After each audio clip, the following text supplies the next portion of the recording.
Seems to be a really good morning. Good morning everybody. And finally we found a good story to start the show with. वरना रोज आपको पता है ना कि हमें यही प्रॉब्लम हो रही होती है कि कुछ खास खबर नहीं है, कोई अच्छी खबर नहीं है। तो आज हमारे पास खास तो वो भी होती हैं, लेकिन जाहिर है कुछ खास होती हैं, बट कोई जो आपको खुशी दिलाए। सही कहा है अब मैंने? हाँ। ठीक है, तो पाकिस्तान की जी सिफारती सतह से एक बड़ी और अहम खुशखबरी से आज शो का आगाज़ करेंगे।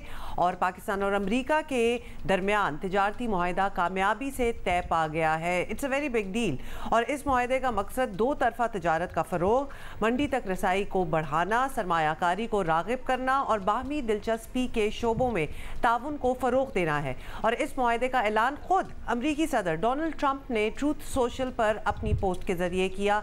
अपने बयान में सदर ट्रंप ने कहा कि पाकिस्तान से तिजारती डील मुकम्मल हो गई है। अमेरिका पाकिस्तान के तेल ज़खायर बढ़ाने के लिए इक़दाम करेगा। अच्छा, तेल ज़खायर, ओके। और सदर ट्रंप ने कहा कि शायद, अब्दुल्ला ये सुनने वाली बात है, शायद एक दिन ऐसा आए जब पाकिस्तान तेल भारत को बेचे। मेरी बात सुने, मतलब हम इधर जरा फुल स्टॉप लगाना चाहते हैं। 25% टैरिफ आयद कर दिया, उसके बाद पाकिस्तान के बारे में ये लिख देना कि हमने कामयाबी के साथ इनके साथ मुआहिदा कर लिया है और हम पाकिस्तान के तेल ज़खायर बढ़ाने में मदद देंगे, बस कंपनी का तयन कर रहे हैं और एक दिन ऐसा आएगा जब शायद पाकिस्तान भारत को तेल फराहम करे। ये ज्यादती है वैसे हमारे हमसाये के साथ। तकरीबन मुताद्दिद मिनी हार्ट अटैक्स हो रहे हैं वहाँ पे। हमने तो चले खुशखबरी से आज की खबर जो है शो का आगाज किया है। वंडर कि वहाँ क्या हो रहा होगा बॉर्डर के, अगर यही खबर का माहौल होगा उनके पास हुई तो उसको क्या रंग दिया होगा। खैर एनीवे, आपको ये भी बताएं कि वजीर खजाना सेनेटर मोहम्मद औरंगजेब ने मीडिया को जारी वीडियो बयान में मुआहिदे की तफसीलात से आगाह किया। वो क्या था, ये देखें। We had again a very constructive final round of discussions which will then led to finalizing the trade deal which was later on announced by President Trump। और वो आपने जो सोशल मीडिया पे उनका जो मैसेज है वो देख लिया है। और इसका सारा जो मकसद भी ये था और है कि trade and investment have to go hand in hand. और इसमें जो larger economic partnership, bilateral partnership, strategic partnership, I think वो बहुत उभर के सामने आई है। वज़ीर ख़जाना की भी सर्टनली बहुत बड़ी कामयाबी है, पाकिस्तान की कामयाबी है। वज़ारत ख़जाना के मुताबिक पाक अमरीका मुआहिदे के नतीजे में बाहमी टैरिफ, ख़ास तौर पर अमरीका में पाकिस्तानी मसनूआत पर लगने वाले टैरिफ में कमी आएगी। ये हमारे लिए ये वो अपॉर्चुनिटीज हैं जो मुल्कों को सदियों में हासिल होती हैं, दिहाइयों में तो एटलीस्ट होती ही हैं। Now it is up to us to make the most of it. फायदा उठाना, अब ये हमें फायदा उठाना है। वो कहते हैं ना, the ball is in our court now. अब हमें बिल्कुल अच्छा है। अब हमने क्या ऐसी चीजें ढूंढनी है, हमने कौन सी ऐसी मसनूआत ईजाद करनी है, बनानी है, सर्विस देनी है, चाहे वो IT हो, चाहे वो मादनियात हो, चाहे वो दीगर चीजें हो, चाहे वो हैंडीक्राफ्ट हो, कुछ भी हो, चाहे वो फिनिश प्रोडक्ट हो, चाहे हमारा मेडिकल इक्विपमेंट हो, मतलब हमारी तो बहुत सी चीजें, बहुत सारी चीज, चाहे वो गोश्त हो, फल हो, सब्जियां हो, कुछ भी हो। It is our game now. ये मुआहिदा दोनों मुल्कों के दरमियान अहम इक़्तिसादी शोबों, खास तौर पर तवानाई, मादनियात, IT, क्रिप्टो करेंसी, दीगर में इक़्तिसादी ताउन के एक नए दौर का आगाज का बाइस बनेगा। एंड वी आर श्योर इंशाअल्लाह के बनेगा। मुबस्सिरीन का मानना है कि अमरीका और पाकिस्तान के दरमियान तिजारती मुआहिदा तय पाना दोनों मुल्कों के दरमियान ताल्लुकात के एक नए दौर का आगाज है, जिससे खित्ते में ताकत का तवाज़ुन एक बार फिर लिटरली, ये तो वाकई अब कहा जा सकता है कि तब्दील हो रहा है, तब्दील हो चुका है। दूसरी तरफ ट्रंप की दोस्ती के दावेदार मोदी की हालत देखने से ताल्लुक रखती है। वो इनकी कैंपेन कर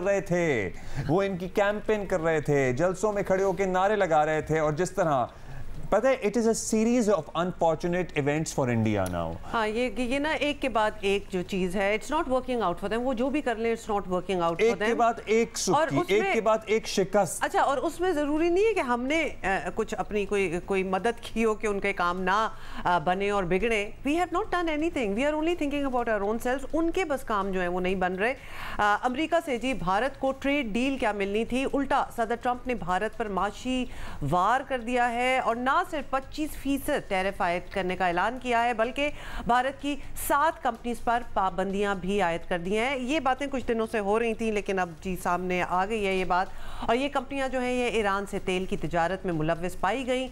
सिर्फ यही नहीं, सदर डोनाल्ड ट्रंप की इंतखाबी मुहिम चलाने वाली मोदी पर यह भी वाजे कर दिया गया है कि ऐसा नहीं हो सकता कि वो रूस से दोस्ती का दम भरता रहे और अमेरिका की नजदीकियां और कुर्बतें भी हासिल करें। मतलब एक्चुअली दिस इज व्हाट रूस से सारा जंगी साजो सामान लेने का ताना भी सॉर्ट ऑफ दिया है उन्होंने। इसका एक और वो टर्म होता है ना, you can not have your cake and eat it too type scene. इनको जवाब ये दिया बेसिकली भारत पर अमेरिका ने विद अस और अगेंस्ट अस की शर्त आयद करती है। खित्ते के नेट सिक्योरिटी प्रोवाइडर होने का दावा करने वाले भारत के लिए इसके स्ट्रेटेजिक पार्टनर की जानिब से माशी बम गिराना मोदी के लिए आलमी सतह पर एक और शिकस्त है। और लिटरली ये वो कहते हैं ना, अपने ही जाल में ये फंसते चले जा रहे हैं। जब से इन्होंने ये फॉल्स फ्लैग ऑपरेशन के बाद पाकिस्तान के खिलाफ जंग का एक महाज खोला, फुल प्लेज जंग कर दी एक 25 करोड़ से ज्यादा आबादी वाले मुल्क में, जो कि न्यूक्लियर पावर है। इनके हाँ खुद हो रहे हैं ना, वो सवाल पहले होने चाहिए थे। इन एनी केस चलें, let us only talk about ourselves, क्योंकि हमारे लिए तो ये खुशखबरी है। अब उनको उनके साथ मोहम्मद सुहेल साहब हमारे साथ मौजूद हैं। मोहम्मद सुहेल साहब, पहले तो यही बता दें कि ये कितनी बड़ी खबर है, कितनी खुशाइंद खबर है ये पाकिस्तान के लिए after a very long time. Okay, we will try to connect with Mohammad Suhail again. लेकिन ये वाकई बहुत बड़ी खबर है। और देखें, अच्छी बुरी चीज़ें तो होती रहती हैं, लेकिन पाकिस्तान के अमेरिका के साथ जो ताल्लुकात थे वो कुछ अरसे से कुछ समझ नहीं आ रही थी कि where we stand, where they stand. कुछ स्पेशली अगर कंपैरिजन करें, रीजनली हम कर लें, तो हमें ये नज़र आ रहा था कि कुछ और मुल्क हैं जिनके साथ ज़्यादा बेहतर है और हमारे साथ हमें वो अपॉर्चुनिटीज़ जो हैं वो नहीं मिल रही। मोहम्मद सुहेल साहब हमारे साथ मौजूद हैं, मौशूद तज्जियाकार हैं। मोहम्मद सुहेल साहब, what should this mean for अस? बताइएगा ये जो मुआहिदा हुआ है, जिसका ऐलान सदर ट्रंप ने खुद किया है, हमारे वज़ीर ख़जाना की गुफ्तगू भी हमने सुनाई है, पाकिस्तान के लिए कितनी बड़ी खबर है? बिस्मिल्लाहिर्रहमानिर्रहीम, थैंक यू वेरी मच। मेरे ख्याल में ऑप्टिक्स के लिए तो पाकिस्तान के लिए धड़ाधड़ पॉजिटिव खबरें आ रही हैं। मैंने ऐसा दौर नहीं देखा कि मुल्की हालात, माशी हालात भी बेहतर हो रहे हों और फॉरेन पॉलिसी पे बिलखुसूस इतनी अच्छी खबरें आ रही हों। तो बज़ाहिर ये लग रहा है कि 1-2 रोज़ में डिटेल्स आ जाएंगी जो पाकिस्तान और अमेरिका का जो ट्रेड का मुआहिदा हुआ है। और बज़ाहिर ये लग रहा है कि जो रीजन कंट्रीज में इंडिया में 25% की बातें हैं प्लस पेनल्टी लगाई है, और दूसरी जगहों पे भी 20 से 30% की बातें हैं।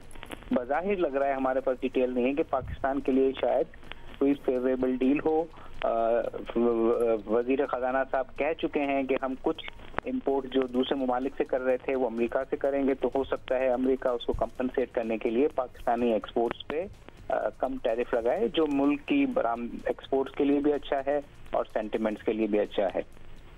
अच्छा मोहम्मद सुहेल साहब, व्हाई? अब ऑब्वियसली थोड़ा सा हम लोग as a nation by nature भी सस्पिशियस हैं।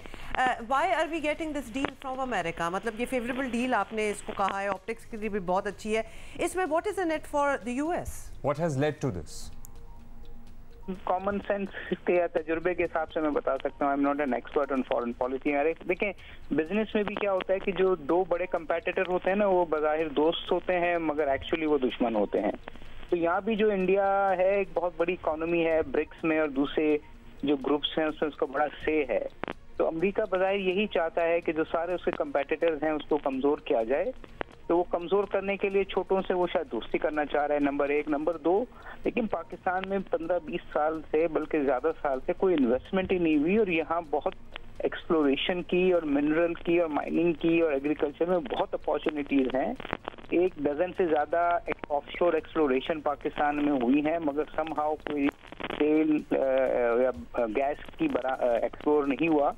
तो शायद अमेरिकन की जो ऑयल एक्सप्लोरेशन कंपनीज हैं उन्होंने ये तज्जिया किया हो कि पाकिस्तान के जो आसपास जो पानी है उसमें ऑयल एक्सप्लोरेशन के बहुत मौके हैं, तो क्यों ना एक ऐसा मुल्क जहाँ पे इन्वेस्टमेंट नहीं आती वहाँ से एक अच्छी डील मिल जाए, तो पाकिस्तान के साथ पार्टनरशिप करके ऑयल एक्सप्लोरेशन में इन्वेस्टमेंट की जाए। और यही मेरे ख्याल में हिंट है जो प्रेसिडेंट ट्रंप की जो ट्वीट आई है रात को, उसमें वो कैटेगोरिकली कह रहे हैं कि हम तेल के ज़ख़ीरे को दरियाफ्त करेंगे और इतना ज़ख़ीरा होगा कि शायद हम भारत को एक्सपोर्ट भी करें।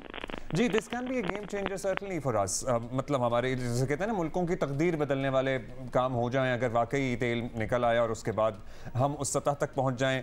बाकी जो मामलात हैं, दीगर चीज़ें जो हम एक्सपोर्ट की बात कर रहे हैं टू अमेरिका, अब ये हमारे कोर्ट में है गेंद। हमें यहाँ क्या करना है? हमें भी तो अपनी आस्तीनें चढ़ानी है कि हम रिवायती तौर पर उन्हीं चीज़ों में लगे रहें, because you know if this golden opportunity has come to us, but we if should we are make not able to avail it हाँ, तो फिर तो कोई फायदा loss नहीं होगा ना हमारा। इसके लिए देखें, मेरे ख्याल में पाकिस्तान के लिए तो फॉर्मूला बहुत आसान है। हमें कंटिन्यूटी की जरूरत है। मुशर्रफ साहब डिक्टेटर थे, जमहूरियत नहीं थी, 6-7 साल वो रहे। आप नंबर्स देख लें इकोनॉमी के, कहां से कहां चले गए थे। एक्सपोर्ट्स कई गुना बढ़ गई थी। फॉरेन डायरेक्ट इन्वेस्टमेंट मुझे याद है 2007 में $8 बिलियन थी, जो आज घट के $2 बिलियन हो गई। तो हमें स्टेबिलिटी चाहिए और हमें कंसिस्टेंसी चाहिए। कंसिस्टेंसी से मुराद है कि हमेशा ये टेक्सटाइल और जो दूसरी लॉबीज होती हैं वो सब्सिडीज की और टैक्स छूट की बातें करती हैं। मुझे लगता है कि इस किस्म की कोई भी सब्सिडी टैक्स छूट नहीं देनी चाहिए जिससे फिर हमारा बजट खसारा बढ़े, फिर हम बूम बस्ट साइकिल में आ जाएं। तो मेरे ख्याल में जिस तरह से ये साल 1.5 साल में हमारा सेटअप चल रहा है, अगर वो कंटिन्यू रहे 3-4 साल, तो आई एम ऑप्टिमिस्टिक कि एक्सपोर्ट की ग्रोथ में भी तेजी। सर, हमारी एक्सपोर्ट की ग्रोथ और भी बहुत फैक्टर्स पर डिपेंड करती है ना। हमारी कॉस्ट ऑफ प्रोडक्शन इतनी ज़्यादा हो जाती है, प्राइमरीली बिकॉज ऑफ एनर्जी हमारी कॉस्ट इतनी ज़्यादा है। सो बहुत सारे फैक्टर हैं मौजूद जिसको हमें देखना होगा to make the best of it. बिजली महंगी पाकिस्तान में इसलिए है कि बिजली की खपत नहीं है, और बिजली की खपत इसलिए नहीं है कि इकोनॉमी नहीं चल रही। इकोनॉमी इसलिए नहीं चल रही है कि हर साल 1.5 साल बाद हमारा फाइनेंस मिनिस्टर, हर 3 साल बाद वजीर आजम चेंज होता था। तो जो ना बिजली की कॉस्ट आपकी अगर जीडीपी 3-4-5% बढ़ती रहे, एक्सपोर्ट 10-15% बढ़ते रहे, तो बिजली के रेट कम हो जाएंगे क्योंकि हमारी कैपेसिटी चार्जेस में बहुत बड़ी रिलीफ मिलेगा। जी जी बिल्कुल। अच्छा, ये बताइएगा कि हम अगर शोबों की बात कर लें, and we need to look out of the box now.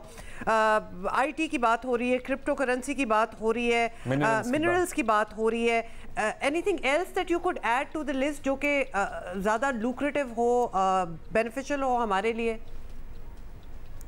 जो पाकिस्तान में पोटेंशियल है, ग्रो नहीं हुआ। एक तो आपने दो का इशारा दे दिया। तो माइनिंग है, माइनिंग बहुत ही कम हुई है। आप देखें, अब रिकोडिक का मसला हल हुआ है, वहाँ पे एक्सपेक्टेड है कि 2-3 साल के बाद $2-3 बिलियन की एक्सपोर्ट्स हो। इसी तरह कुछ प्राइवेट कंपनीज ने बलूचिस्तान में माइनिंग शुरू की है। तो एक तो ये एरिया है, और जिस तरह अभी आपने बताया कि अगर ऑयल एक्सप्लोरेशन अमेरिकन कंपनी करती है तो पाकिस्तान की तकदीर बदल सकती है। आपको याद होगा आज से 60-70 साल पहले सुई में दरियाफ्त हुई थी गैस की, और पाकिस्तान की तकदीर बदली थी। तो एक तो माइनिंग है, दूसरा एग्रीकल्चर है जिसमें अभी तक हमने चीज़ों को फॉर्मलाइज नहीं किया, और तीसरा आईटी है जिसमें crypto is one part, but overall IT services की एक्सपोर्ट्स पाकिस्तान से मतलब 20% सालाना बढ़ रही है पिछले 7-8 साल से। और अभी पाकिस्तान की जो ओवरऑल सर्विस एक्सपोर्ट है जिसपे हम और आप तवज्जो नहीं देते, वो $8 बिलियन से क्रॉस कर गई है।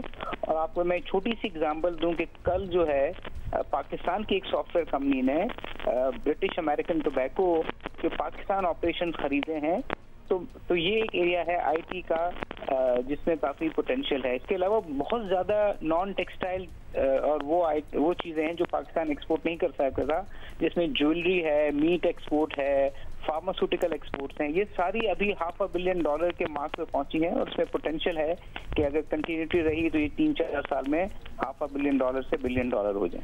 ज़ाहिर है हमारी गुड्स भी हैं, खेलों का सामान है, इंस्ट्रूमेंट्स हैं, द लिस्ट इज लॉन्ग। अच्छा सोहेल साहब, हम मार्केट की बात कर लें जरा। 140 के इर्द गिर्द ही जरा ये चल रही थी मार्केट में और बेहतरी आप देख रहे हैं। फिर जो इंटरेस्ट रेट में कमी की गई है, हाँ, हालांकि बिजनेस कम्युनिटी का तकाजा था कि इसको सिंगल डिजिट में लाया जाए, लेकिन वो 11 पे ये बरकरार रखा गया है। सो क्या सूरत हाल बनती हुई देख रहे हैं आप स्टॉक मार्केट की आने वाले चंद दिनों में?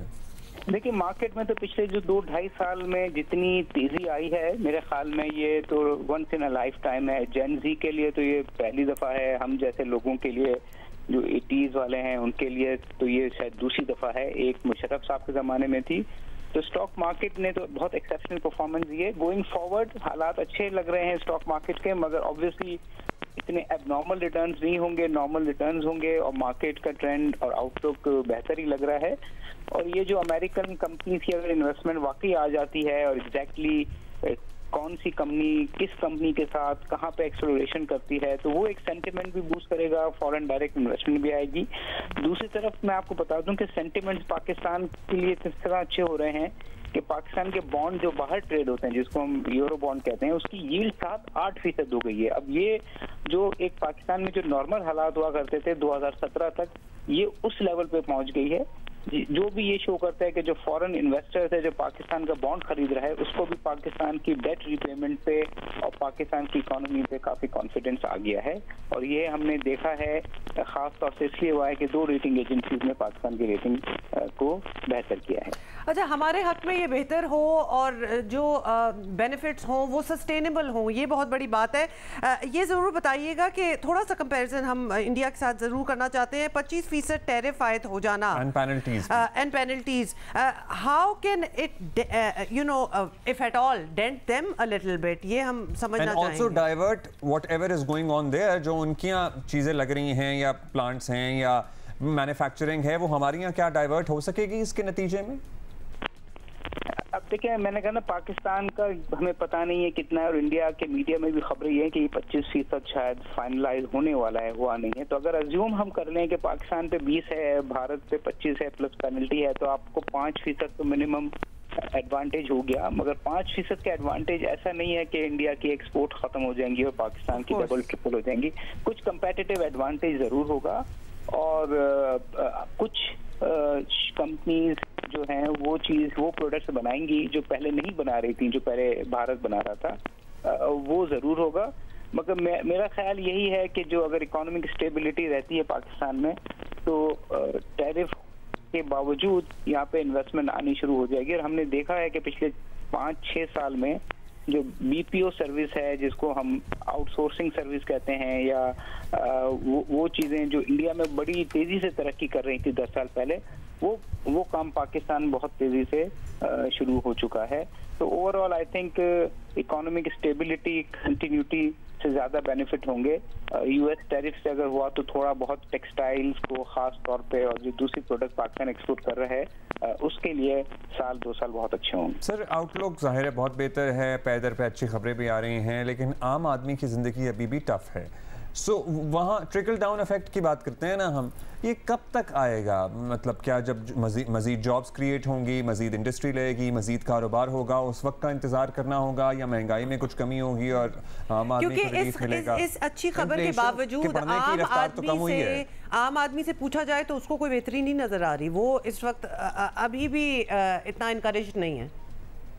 नहीं, आपने बिल्कुल सही कहा। जो हमारे 2019 से जो 22 का दौर है ना, वो तारीख का one of the darkest period है, जिसकी वजह से जो हम एज अ मुल्क बहुत पीछे रह गए, और जो अवाम है ख़ास तौर से लोअर मिडिल क्लास और पुअर क्लास, उनकी जो परचेजिंग पावर है वो बहुत ज़्यादा इरोड हो गई। तो देखें, इसका पैमाना ये है कि अगर मुल्क जो है कंटिन्यूसली 5-6% तक 2-3 साल तरक्की करे, महंगाई 2-3 साल कम रहे, तो जाके हमें पॉवर्टी लेवल में और स्टैंडर्ड ऑफ लाइफ में फर्क नजर आएगा। तो अब ये कब होगा? जिस तरह मैंने पहले कहा कि कंटिन्यूटी की जरूरत है। अगर ये कंटिन्यूटी रहती है तो मुझे लग रहा है कि ये साल तो चल रहा है 2025-26, जिसमें अल्हम्दुलिल्लाह इन्फ्लेशन तो पिछले साल भी कम थी, इस साल भी कम होगी, मगर जीडीपी ग्रोथ शायद ज्यादा ना हो, 4%, 3.5% हो। तो अगला जो साल होगा, मतलब अगले 12 महीने के बाद जो साल शुरू होगा, मुझे लग रहा है कि उस साल में हम 5% के करीब जीडीपी ग्रोथ करें, और अगले साल से फिर एक आम आदमी को उसकी जिंदगी में, उसके परचेजिंग पावर में कुछ बेहतरी नजर आए। गॉट इट, बहुत शुक्रिया, thank you for being with us Mohammad Suhail, माशी तजियाकार। बड़ी अच्छी तरह उन्होंने एक्सप्लेन और what this could mean for us, लेकिन sustainability is the key and we need to be on this track for at least a couple of years, ताकि कोई ट्रिकल डाउन जो उसके बेनिफिट्स हैं वो आवाम तक भी पहुँचे।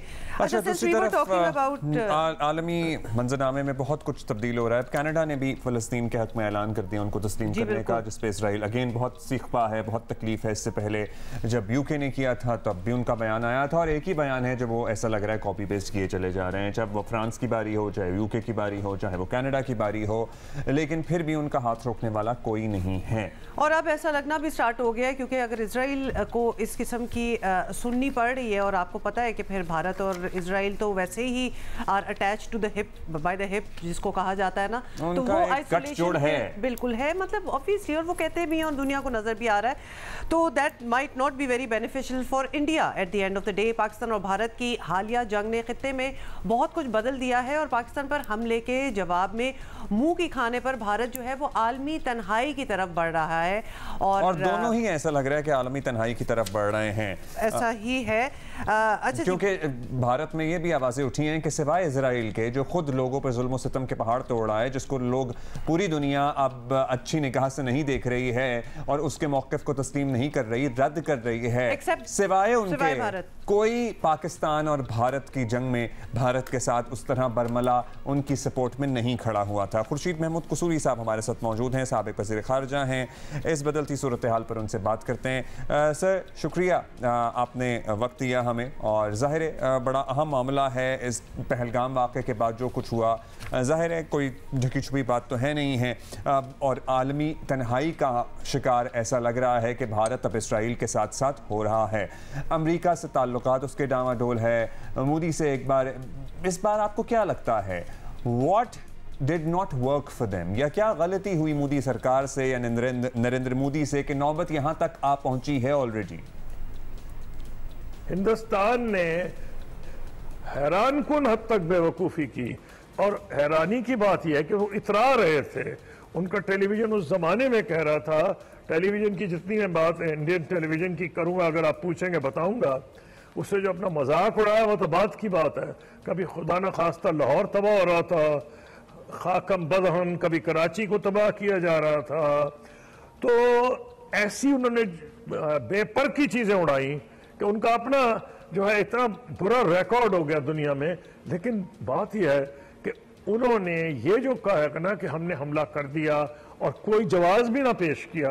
पाकिस्तान ने कहा कि आइए हम इंडिपेंडेंट इंक्वायरी कर लें, तो हुआ यह था कि दो न्यूक्लियर पावर्स आमने सामने खड़ी थी, और दुनिया को नजर आ रहा था कि इससे बड़ी हिमाकत हो कोई नहीं सकती।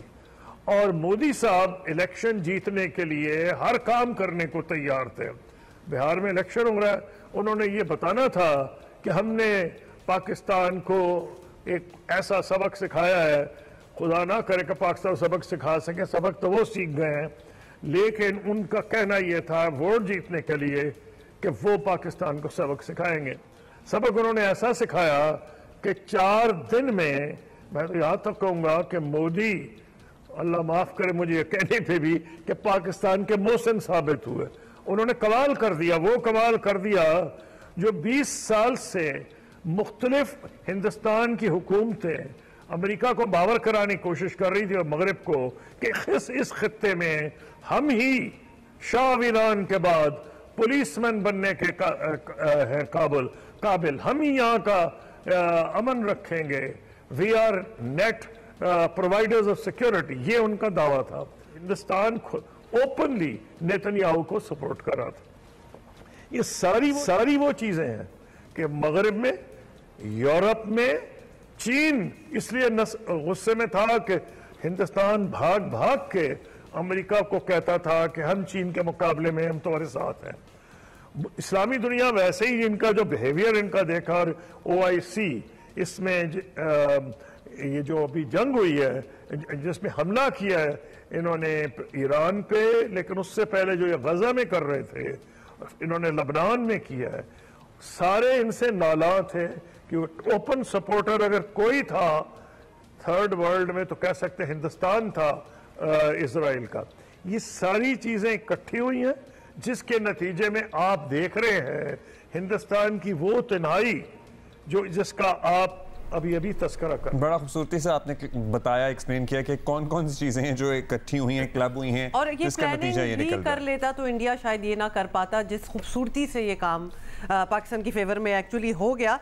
इंडिया जैसा ही एक और मुल्क जहां जुल्म और तशद्दुद एक रियासती पॉलिसी है, इजराइल ने भी सभी हदें पार कर रखी हैं, लेकिन लगता है कि यहाँ भी दुनिया जो है ना वो अब आहिस्ता आहिस्ता जाग रही है। यूरोप की जानिब से सख्त पैगाम जो हैं वो दिए जा रहे हैं। तो क्या इस तब्दीली को मसला फ़लस्तीन के मुस्तकिल हल का आगाज़ कहा जा सकता है? ये तो को हैरत अंगेज किस्म की चीज है। इतना जुल्म कि जो मुल्क ये कहता है कि हमें हिटलर के ज़माने में जर्मनी में हॉलोकॉस्ट का मुकाबला करना पड़ा, यानी कि हमें हमारी नस्ल कुशी हो रही थी, वो मुल्क वो कर रहा है फ़लस्तीन में, जिसमें हर बंदा नादिम और शर्मसार है, यानी कि यार उसको भूख को as a weapon of war इस्तेमाल कर रहे हैं, बच्चों को और ख़वातीन को ये शहीद कर रहे हैं। सारी दुनिया बशमूल यूरोप में, यूरोप छोड़े अमेरिका में भी प्रेसिडेंट ट्रंप के आने से पहले बड़े ज़बरदस्त डेमोन्स्ट्रेशन हुए अमेरिकन कैंपसेस में, और जो यंग यहूदी स्टूडेंट्स थे उन्होंने भी प्रोटेस्ट किया। यानी कि इजराइल आइसोलेट अमेरिका में भी हो रहा था, और ऐसे यहूदियों में भी अमेरिका में आइसोलेट हो रहा था जो ये समझते हैं कि ये हमारे लिए मुसीबत बन गया है। नेतन्याहू ये हमको भी गालियां पड़वा रहा है, हमारी जिंदगी भी आराम करेगा। 143 या 44 ममालिक में, यूनाइटेड नेशंस के 190 से ज़्यादा जो ममालिक हैं, मेंबर स्टेट्स हैं, वो तकरीबन 200 है, उनमें से 144 तो कर चुके हैं, और चीन और रूस ने भी किया है। लेकिन वेस्टर्न 3 पावर्स में से जो वीटो विल्डिंग पावर्स है, एक फ्रांस है, एक बरतानिया और एक अमेरिका। अगर ये 2 वीटो विल्डिंग पावर्स, फ्रांस ने तो ऐलान कर दिया, और बरतानिया ने कैबिनेट स्पेशल मीटिंग छुट्टी वाले दिन बुलानी पड़ी प्राइम मिनिस्टर को, कि उन पर इतना ज़्यादा प्रेशर था कि उन्होंने फिर ये कहा कि अगर तुमने ना ये कुछ बंद किया जो कर रहे हो, क्योंकि तुम्हारी एक्टिविटी से जो 2 स्टेट सोल्यूशन का पूरा नक्शा ही गायब हो रहा है, तो उनका हम राइज कर लेंगे। असल में फ़र्क पड़ेगा जब अमेरिका में फ़र्क आएगा। अमेरिका में बहुत हद तक डेमोक्रेटिक इंतज़ामिया और नौजवान लोग जो हैं, जो भी उनका मज़हब हो, मुसलमान तो खैर है ही हैं, जो भी मज़हब हो, नौजवान स्टूडेंट्स ये जो है निकल आए हैं वहाँ। ये ट्रंप साहब ने आके उन्हें दबाने की कोशिश की है। बहुत से मुल्क अब ये कहने लगे हैं कि अब वक्त आ गया है कि इस मसले का हल ढूंढ लिया जाए, नहीं तो दुनिया में देर पा अमन कायम नहीं हो सकता, इलाके में तो बिल्कुल ही नहीं हो सकता। ऐसा ही है, और जब तक अमेरिका कुछ नहीं करेगा आगे कुछ नहीं होना। बहुत शुक्रिया कसूरी साहब फॉर बीइंग विद अस। अच्छा जी, और भी बहुत सी बातें हैं, जैसे कि आपको कल जब हमने शो शुरू ही किया था तो हमने आपको बताया था कि रशिया में एक बहुत बड़ा अर्थक्वेक, बल्कि वो बाद में ये साबित हुआ कि 10 ऑफ द बिगेस्ट अर्थक्वेक्स जो अभी तक रिकॉर्ड हुए हिस्ट्री में, उनमें वो शामिल हुआ। दुनिया में एक पैनिक था, मतलब दुनिया के बहुत से ममालिक में सुनामी वार्निंग्स जारी की गई, लोगों को इनखला का कहा गया, हवाई के हमने मनाजर देखे, ट्रैफिक जाम था, फिर बहुत सारे और शहर हैं जो मुतासर होने के खदशात थे, लेकिन अल्हम्दुलिल्लाह उस तरह से बड़े पैमाने पर तबाही नहीं हुई। बिल्कुल एब्सोल्युटली उस तरह नहीं हुआ, but anyway we will talk about this letter in the show. उससे पहले और भी बड़ी हमारे पास बातें हैं। भाई सुबह तो एक ये खबर आई ना, ये बड़ी अच्छी खबर थी। एक और अच्छी खबर थी कि पाकिस्तान के खलाई प्रोग्राम में एक अहम पेशरफ्त हुई है और पाकिस्तान ने अपना रिमोट सेंसिंग सैटेलाइट भी लॉन्च कर दिया है। Another remote sensing satellite SUPARCO के मुताबिक सैटेलाइट चीन के जियांग सेंटर से रॉकेट के जरिए रवाना किया गया है। स्पार्को के मुताबिक ये सैटेलाइट बहुत गैर मामूली है, माहौलियाती तज्जिये के शोबों में इनकलाब बर्पा कर सकता है। और यही नहीं बल्कि ज़राअत, शहरी तरक्की, आफात से निमटने, यहाँ तक कि सीपैक जैसे बड़े मंसूबों के लिए भी मावन होगा। सैलाब, ज़लज़ले और लैंडस्लाइडिंग के बाद के नताइज का फौरी अंदाज़ा लगाकर बर वक्त इमदादी कार्रवाइयों की राह हमवार करेगा। मतलब बड़े फ़ायदे हैं एक्चुअली इस सैटेलाइट के, और ये नकलो हमल के नेटवर्क्स जो हैं और जियोग्राफिकल ख़तरात की निशानदेही भी करेगा। तो बहुत सी चीज़ें, एक्सपेक्टेशंस जो हैं वो बहुत सी हैं। ये पाकिस्तान का बाय द वे दूसरा रिमोट सेंसिंग सैटेलाइट है, और पहला आपको याद होगा रिमोट सेंसिंग सैटेलाइट 2018 में चीन के सैटेलाइट लॉन्च सेंटर से भेजा गया था। इस पे हम जरा मजीद समझते हैं ना कि इसके क्या काम होंगे, ये कब तक हमें डेटा फराहम करना शुरू कर देगा। नजम शम्स साहब हमारे साथ मौजूद हैं, डायरेक्टर हैं सैटेलाइट्स स्पार्को से। बहुत शुक्रिया नजम साहब, कंग्रेचुलेशंस, पूरी कौम को मुबारकबाद। सर्टनली आप पहले भी आपको हमारे पास आए हुए हैं, लेकिन another sensing satellite, remote sensing satellite, please सबसे पहले तो हमें एक्सप्लेन करें कि इसकी क्या फंक्शनैलिटी होती है, ये किस लिए भेजा जाता है, इसकी क्या अफादियत है। अस्सलाम वालेकुम। पहले तो पूरी कौम को मुबारक हो, जिस तरह आपने मुबारकबाद दी। तो ये एक बहुत संग मील है पाकिस्तान के स्पेस प्रोग्राम और पीसफुल स्पेस एप्लीकेशंस के लिए। और ये सैटेलाइट जदीद रिमोट सेंसिंग सैटेलाइट है जो पाकिस्तान की अर्थ ऑब्जर्वेशन कैपेबिलिटीज़ को इन्हेंस करेगा, बिल्डिंग ऑन आवर जो ऑलरेडी स्पेस एसेट्स हैं remote sensing satellites, including PRS-1 and PARCTUS-1A जो हमने 2018 में लॉन्च हुए थे और सक्सेसफुली इन ऑर्बिट फंक्शनिंग कर रहे हैं। इसके साथ अभी रिसेंटली जनवरी 2025 में EO-1 एक और रिमोट सेंसिंग सैटेलाइट भी सुपार्को ने इंडिजीनियसली डिज़ाइन डेवलप करके लॉन्च किया था और ये state of the art technology पे बनाया गया है। और जिस तरह आपने बताया कि इसकी मेजर एप्लीकेशन जो फोकस हमने किया है वो कंट्री की socio economic development and uplift की तरफ है, including major focusing on precision agriculture, ताकि हमारी जो क्रॉप्स की पैदावार जो है उसकी एस्टिमेशन टाइमली प्रोवाइड की जा सके डिसीजन मेकर्स के लिए, ताकि जो भी डिसीजन हैं वो टाइमली किए जा सकें। सिमिलरली जो अर्बन एंड रीजनल प्लानिंग है और उसका कंट्रोल है, हमारी सिटीज़ बहुत बड़े हो चुके हैं और उनकी प्रॉपर मैनेजमेंट एंड कंट्रोल के लिए इसका डाटा बहुत यूज़फुल है। और इसके अलावा जो हमारे नेचुरल रिसोर्सेज हैं, वाटर मैनेजमेंट, स्पेशली जो डिज़ास्टर मैनेजमेंट, उसकी अर्ली वार्निंग, फ्लड और अर्थक्वेक्स जो आते हैं, अभी करंटली भी रिसेंटली फ्लड आया था पाकिस्तान में, और उसकी अर्ली वार्निंग सिस्टम ताकि प्रिडिक्ट किया जा सके और प्रॉपर उसकी मैनेजमेंट उससे रिस्क से बचा जा सके। श्याम साहब, ये बड़ी आपने इंटरेस्टिंग बात की है और बाकी भी बड़ी इंपॉर्टेंट बातें थी, लेकिन चूंकि ये ऐसी चीज़ है जिससे हम इस वक्त एज वी स्पीक गुजर रहे हैं, जो कि क्लाइमेट चेंज की वजह से हमने अपना वेदर पैटर्न्स को बदलते हुए देखा है और उसके बाद फ्लैश फ्लड्स हैं, क्लाउड बर्स्ट हैं, मौसम, यू नेम इट।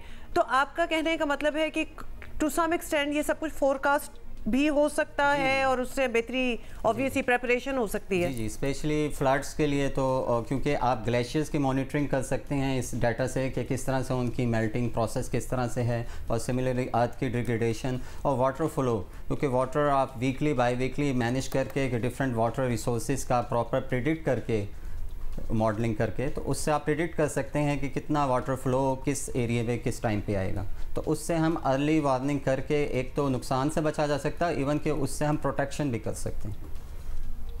अच्छा, अब नुकसान से बचा जा सकता है, प्रोटेक्शन भी कर सकते हैं, हम प्रिडिक्ट किस हद तक कर सकते हैं? ये एक बड़ा अहम सवाल है।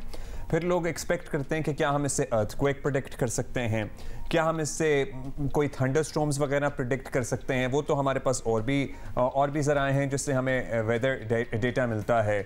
सो ये जो डेटा आएगा ये किस तरह से मुख्तलिफ होगा जो ऑलरेडी डेटा हमारे पास अवेलेबल है उससे? जी, बेसिकली जो सैटेलाइट की एप्लीकेशंस होती हैं उनकी रिक्वायरमेंट जो होती है वो एक सैटेलाइट से नॉर्मली रिमोट सेंसिंग एप्लीकेशंस पूरी नहीं होती। उसके लिए फ्लेट ऑफ सैटेलाइट चाहिए होता है क्योंकि आपको पूरी कवरेज करनी होती है। And this is our second one and this is our third application and fourth remote sensing, third remote sensing application satellite.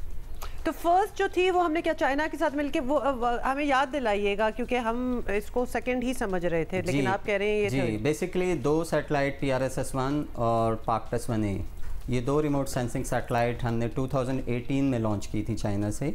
और ये उनमें से जो PARCTUS-1A थी वो totally indigenous design and develop थी, पाकिस्तानी इंजीनियर्स ने डिज़ाइन किया था। और उसी पे बिल्ड करते हुए तीसरा सैटेलाइट हमने इसी साल जनवरी 2025 में लॉन्च किया, जो करंटली ये तीनों सैटेलाइट जो है इन ऑर्बिट फंक्शन कर रहे हैं। और ये जो हमारा अभी एक सैटेलाइट जो लॉन्च हुआ है ये cutting edge technology, space state of the art technology remote sensing satellite है, और इनके साथ ही कंबाइंड होके जो हमारी कंट्री की रिमोट सेंसिंग एप्लीकेशन है to get what we are trying to achieve here. Yes. और कितने दरकार होंगे? ये बेसिकली जो हमारा जो स्पेस एप्लीकेशन प्रोग्राम है ये एक विजन स्पार्को का विजन 2047 है, जिसको पूरा प्लान किया गया है कि रिक्वायरमेंट्स के लिहाज से पाकिस्तान की सैटेलाइट रिक्वायरमेंट्स, एप्लीकेशंस रिक्वायरमेंट्स के लिहाज से, और उसमें जो आगे हमारे उसके लिहाज से प्रोग्राम आते रहेंगे हम उसको प्रिसाइजली फॉलो कर रहे हैं और इंशाल्लाह उस पर काम। शम्स साहब, थोड़ा सा कंपैरिजन भी हमें बता दें, बिकॉज नेचुरली बड़ी अच्छी बात है, जितनी हमारी समझ है हमें बड़ी अच्छी चीज़ लग रही है, लेकिन अगर रीजन में, खित्ते में ही अगर कंपैरिजन कर लें तो क्या आप कटिंग एज कह रहे हैं ये टेक्नोलॉजी है, तो क्या बाकियों से बेहतर है? बिकॉज ऑब्वियसली हर कोई अपनी अपनी कोशिश में लगा हुआ है, और ख़ासतौर पे अगर आप इंडिया में ही देख लें तो वो भी सक्सेसफुल हुए हैं अपनी कुछ सैटेलाइट्स के हवाले से, तो वो कंपैरिजन ज़रा हमें बताएं। जी, मैं इसमें थोड़ा सा ऐड कर दूं कि बेसिकली जो स्पेस एप्लीकेशन और सैटेलाइट प्रोग्राम होता है हर कंट्री का, वो उनके रिक्वायरमेंट्स पे बेस्ड होता है। हर कंट्री की अपनी रिक्वायरमेंट्स मैंडेट होता है उसकी स्पेस एजेंसी को, उसके लिहाज से डिफ़ाइन होता है। जो पाकिस्तान का मैंडेट है, जो हमें स्पेस पॉलिसी और स्पेस विजन 2047 के लिहाज से हमें दिया गया है, उसको हम प्रिसाइजली फॉलो कर रहे हैं और हमारी रिक्वायरमेंट्स इंशाल्लाह उससे गाहे बगाहे मीट होती रहेंगी। जो हमारी रिक्वायरमेंट्स होती हैं उसको हम टोटली मीट कर रहे हैं। इंशाल्लाह फ्यूचर प्रोग्राम भी इसी तरह से डिज़ाइन है कि इंशाल्लाह। चलें, वंडरफुल जी, good luck and once again congratulations to the whole team and certainly to Pakistan as well. बहुत शुक्रिया नाजम साहब। अभी एक ब्रेक लेनी है, हमें जल्दी से वापस आएंगे बस थोड़ी देर में। मॉर्निंग।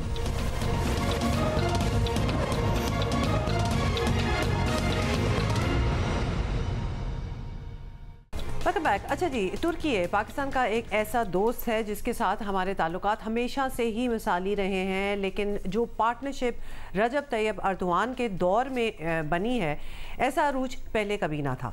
सदर अर्दवान सिर्फ यहाँ तक महदूद नहीं, पूरी दुनिया ख़ास तौर पर इस्लामी ममालिक में तुर्की का असर रसूख जो है वो बहुत फैला चुके हैं। बिल्कुल। और अर्दवान ने मकाम कैसे हासिल किया, आगे क्या करना चाहते हैं, इस मुताल्लिक तफसील जानना हो तो एक किताब दस्तयाब है मार्केट में जिसका टाइटल है रजब तैयब अर्दवान आलम इस्लाम का टाइगर। 2 दिन पहले इस्लामाबाद में एक तकरीब में इस किताब की रुनुमाई हुई है और आज कराची में इसकी लॉन्चिंग सेरेमनी है। और ये किताब लिखने वाले हैं तुर्किया में बहुत अरसे से मकीम सीनियर सहाफ़ी, जियो से भी वाबस्ता रहे हैं, डॉक्टर फुरकान हमीद, जो आज हमारे साथ हैं। बहुत शुक्रिया फुरकान साहब, आपने वक्त दिया। आपकी बहुत तवील ऑब्जर्वेशन है, ज़ाहिर है आपने इतना वक्त वहाँ गुजारा है, तदरीस से भी वाबस्ता रहे हैं। बताइएगा क्या किया ऐसा रजब तैयब अर्दवान ने कि इनके अपने दौर को भी इतनी तवालत मिली, इट इज़ स्टिल कंटिन्यूइंग, और एक बिल्कुल परसेप्शन ही चेंज हो गया तुर्की का दुनिया में। हाँ जी, बिल्कुल आप सही कह रहे हैं। तकरीबन तुर्की में सबसे तवील अरसे तक हुक्मरानी करने वाले ये वाहिद हुक्मरान हैं जिन्होंने गुज़श्ता 23 सालों से अपनी हाकमियत जो है वो जारी रखी हुई है। और आपको याद है कि इसके लिए उनको पार्लियामेंट से आमतौर पर आवाम से जो है 51% वोट लेने की ज़रूरत है। 51% वोट हासिल करने ही की वजह से, यानी इतनी बड़ी तादाद में, इतनी बड़ी रेशो में वोट हासिल करना और फिर उस पर 23 साल तक इक़्तिदार में रहना एक बहुत बड़ा कारनामा है। ये कारनामा सिर्फ तुर्की के रजब तैयब एर्दोगान ही इस वक्त तक सर अंजाम दे चुके हैं। इससे पहले तुर्की में कोई भी ऐसी अवामी हुकूमत नहीं आई जो इतने तवील अरसे तक जो है अपने इक़्तिदार को जारी रख सके। यही वजह है कि वो अभी भी अपने इक़्तिदार को जारी रखे हुए हैं और आइंदा भी यही लगता है कि वो अपने इक़्तिदार को जारी रखेंगे, क्योंकि इन अवाम की तरफ से उनको बेहद पसंद किया जाता है और इस पसंदीदगी ही की वजह से वो हमेशा से बड़े मार्जिन से अपने इंतखाबात जीतते चले आए हैं। और उन्होंने ख़ास तौर पर आपने देखा होगा कि आलम इस्लाम के लिए बड़ा अहम किरदार अदा किया। तुर्क अवाम इसी वजह से उनको बेहद पसंद करते हैं कि वो खुल कर जो है वो मज़लूम मुसलमानों की, आपने कश्मीर का मसला देखा हो, गज़ा का मसला देखा, फ़लस्तीन का मसला देखा, अगर कोई हुक्मरान, कोई लीडर वाज़ेह तौर पर खुल कर इजहार करता है, उनकी मदद को पहुँचता है, तो ये तुर्की के सदर रजब तैयब एर्दोगान ही। इसी वजह से न सिर्फ वो तुर्की में पसंद किए जाते हैं, बल्कि मैं आपको यहाँ पे ये भी कहूँ कि पाकिस्तान के अगर रायशुमारी करवाई जाए तो 99% वोट जो है वो सदर एर्दोगान के हक में। मॉडल क्या है, मतलब इन पर तनकीद भी होती रही है अपने मुखालफिन को लेके कि उनके लिए कोई गुंजाइश इन्होंने नहीं निकाली, पॉलिटिकल विक्टिमाइजेशन के भी इल्ज़ामात। गवर्नेंस मॉडल क्या था जिससे तुर्की भी तरक्की करता रहा? हमने गुज़श्ता दिहाई और 1.5 दिहाई में देखा कि तुर्की की टूरिज्म भी कहाँ से कहाँ पहुँच गई। इनका गवर्नेंस मॉडल क्या है? एक्चुअली देखा जाए, ये पहले इन्होंने पार्लियामेंट्री सिस्टम के तहत है वो बरसे इक़्तिदार आए थे। सबसे पहले इन्होंने मेयर इस्तांबुल की तरफ में इसे इस्तांबुल का रुख तब्दील करके चेहरा तब्दील करके रख दिया। फिर जब ये वज़ारत उज़्मा पर बर्जमान हुए तो फिर तुर्की की उस इकोनॉमी बहुत बर्बाद थी, जिसे आप कह सकते हैं $1 में 1 मिलियन से ज़्यादा टर्किश लीरा हुआ करता था। ये वाहिद रहनुमा जिन्होंने 6 सिफर जो है वो हटा दिए, जिसकी वजह से इनको बड़ी पॉपुलरिटी हासिल हुई। तुर्की की करेंसी जो थी, जो लीरा थी, वो जिसे कहते हैं $1 के बराबर होकर रह गई। ये इसे उन्होंने इकोनॉमी तौर पर मुल्क को बड़ी तरक्की, यानी उस वक्त तक तकरीबन ये 48वें से एर्दोआन से आने से पहले 48वें से नंबर पर था, लेकिन जब एर्दोआन इक़्तिदार पे आए तो इन्होंने 20वीं बड़ी इक़्तिसादी जो है वो मुल्क को बनवा दिया। इस वक्त G20 का रुकन मुल्क है तुर्की। इसी वजह आपने देखा होगा कि तुर्की में इस जो है सयाहत जो है, उस सयाहत से ये तकरीबन सालाना $70 बिलियन की कमाई हासिल कर रहे हैं। बहुत बड़ा मार्ज जिसे कह सकते हैं। कमाल की ये बात है। for the launching ceremony of your book, Furqan साहब। डॉक्टर फुरकान हमीद, बहुत बहुत शुक्रिया हमारे साथ होने का। यही एक वजह है कि जब पाकिस्तानी जो हैं यहाँ से तुर्की जाते हैं ना, they feel at home, they feel so at home. तो ये बड़ी ज़बरदस्त बात है। वापस आ रहे हैं बस।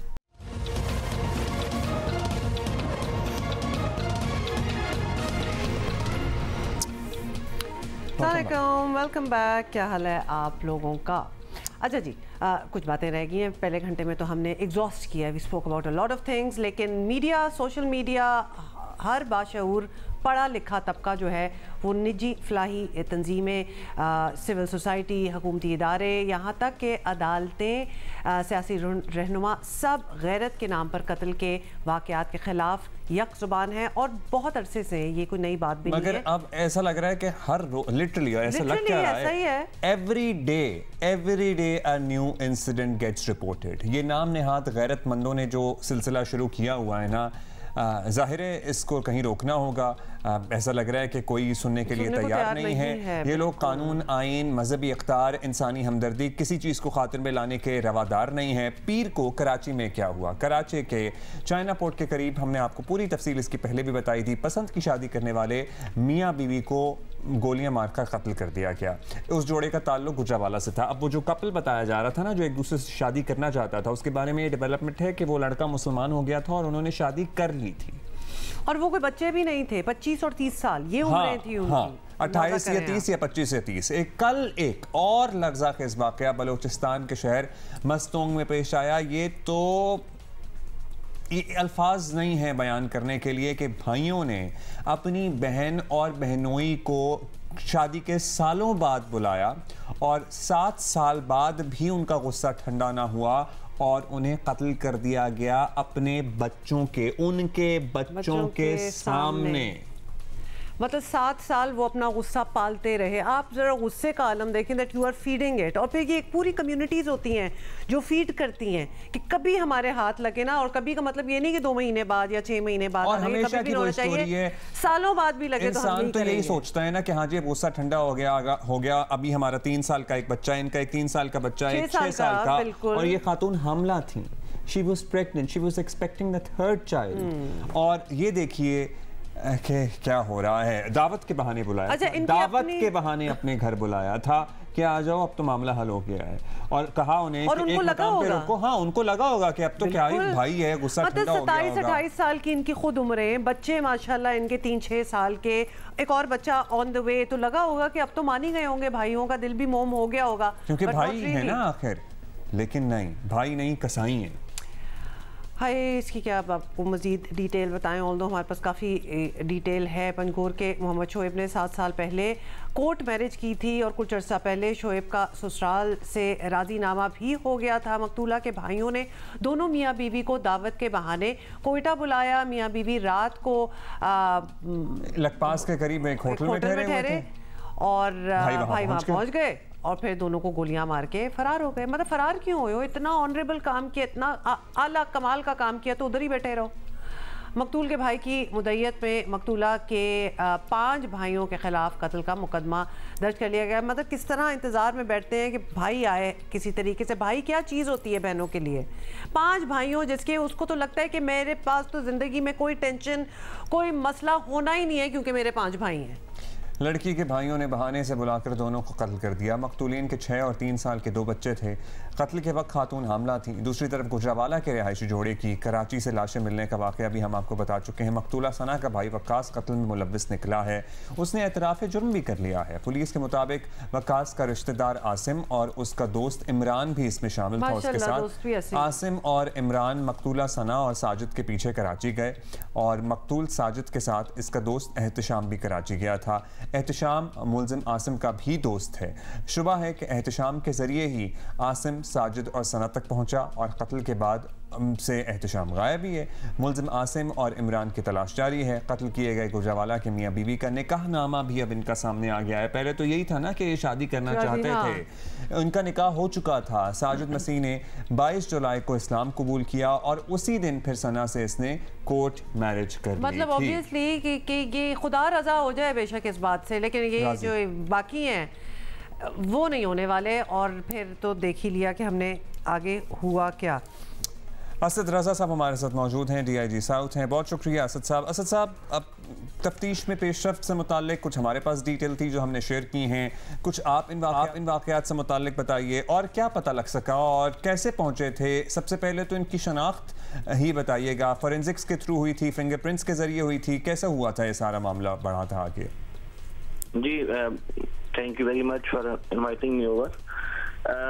बिल्कुल ऐसा ही है कि ये 28 की सुबह जो है लोकल पुलिस को 2 अनआइडेंटिफाइड मर्द और औरत की जो है डेड बॉडीज वो मिली थी और चूंकि दोनों को बहुत कोल्ड ब्लडेड तरीके से हलाक किया गया था तो पुलिस ने इसको बड़ा सीरियसली देखा और फोरेंसिक्स एविडेंस जो है वो इकट्ठी की गई और चूंकि उनकी बॉडी से कोई हमें ऐसी चीज नहीं मिली थी, ना कोई दस्तावेज, ना कोई ID कार्ड, ना कोई ऐसा कोई सामान, तो हमने बहरहाल इसको जब आइडेंटिफाई करवाया तो वो दोनों जो हैं वो गुजरांवाला के जो है वो रहायशी निकले। फिर जब इसको फर्दर प्रोब किया गया तो हमें पता चला कि ये दोनों जो खातून और ये जो मर्द है ये वहां से गुजरांवाला से भाग कर आए थे और जैसे कि आपने बताया कि जो ऑनर किलिंग है सो कॉल्ड, वो बिल्कुल एक खानदानी समाजी सतह के ऊपर बहुत सीरियस इशू है और उसमें कानूनी पेचीदगियां भी हैं। जैसा कि ये खातून और ये जो मर्द है ये दोनों गुजरांवाला में इन्होंने जो है वो इकट्ठे वहां से घर से भाग गए थे, तो उसके लिए 17 तारीख को इनके खिलाफ एक पर्चा दर्ज कर लिया गया 365B के अंदर, जिसमें जो हलाकशुदा जो था साजिद वो इसमें मरकजी मुल्जिम था और उसके अलावा उसका दोस्त एहतशाम जो था वो भी शामिल था।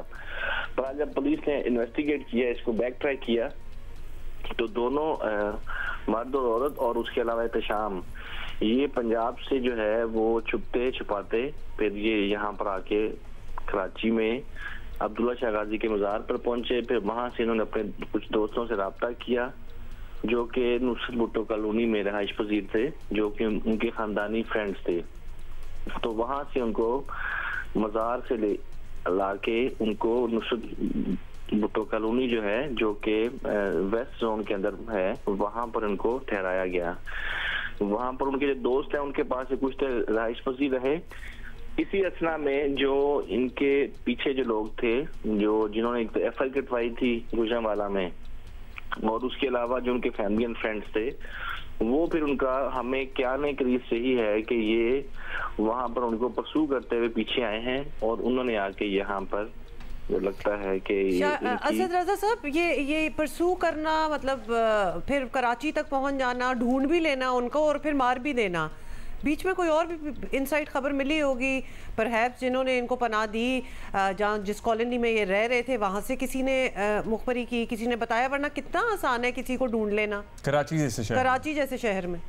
जी हाँ, आप ठीक कह रही हैं, मगर उसमें एक तो ये चीज़ है कि जो एहतशाम नामी आदमी है जो कि बेसिकली जो उसका साजिद का जो है वो बहुत करीबी दोस्त था, हमारी जो इतला है उसके यही है कि 28 की सुबह को कबल तकरीबन 4 बजे के करीब एहतशाम इस जोड़े को उनको लेकर बाहर की तरफ गया है और ये तकरीबन 6 घंटे के अंदर अंदर इनकी जो है फिर वो मौत वाक़या हो गई।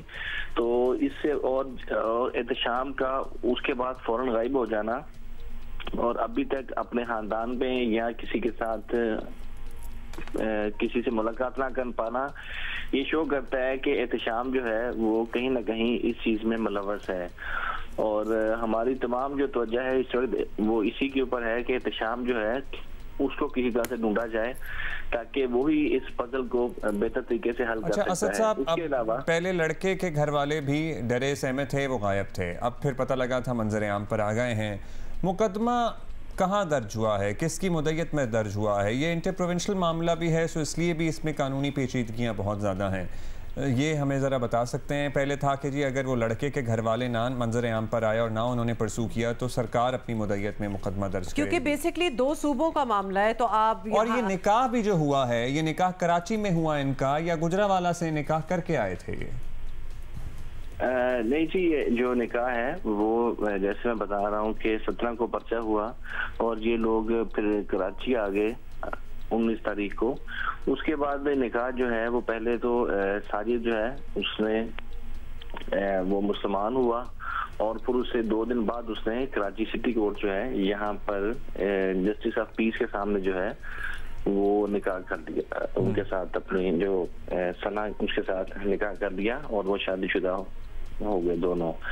अब बात ये है कि एज सच एक बहुत ज्यादा कॉम्प्लिकेटेड नहीं है प्रोविंशियल सतह के ऊपर, सूबाई सतह के ऊपर, और हमने ऑलरेडी जो है गुजरांवाला पुलिस के साथ मिलके उनके जो मुल्जमान हैं, जो हमें दिखाई दे रहा है कि जो इसमें इन्वॉल्व हैं, उनके घर पर रेड्स की हैं और हमें काफी उसमें से वैल्यूएबल क्लूज भी मिले हैं। उसमें से एक जो मुल्जम है वकास, उसको गिरफ्तार भी कर दिया गया है और अगरचे उसकी जो अभी तक हवालगी जो है उसका इशू है और उसको हम होम डिपार्टमेंट के जरिए परसू करेंगे।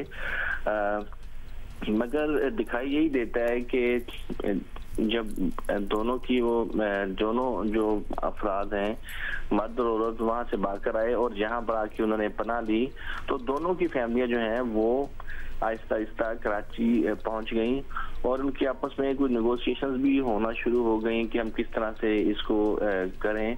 मगर मीनवाइल फिर जो है मेरा ख्याल है कि कुछ ऐसे लोग थे जो कि बिल्कुल जैसे कि आपने पहले निशानदेही की है, जो बहुत वायलेंट थे और जो बिल्कुल जो है वो खानदानी तौर पर या समाजी तौर पर इतने जारखाना और इंतहा पसंद ये तो खैर टेम्परामेंट जो है हम देख ही रहे हैं बहुत जगहों पे, पाकिस्तान के बड़े कोने कोने में यही चल रहा है। ये बताइएगा असद रजा साहब कि जो आपकी टीम यहाँ से कराची से गुजरांवाला पहुंची, क्योंकि ऑब्वियसली 2 सूबों का मामला है, फिर उन्होंने वहाँ जाके कार्रवाई की, how did that work out और क्या वहाँ से क्लूज वगैरह क्या मिला?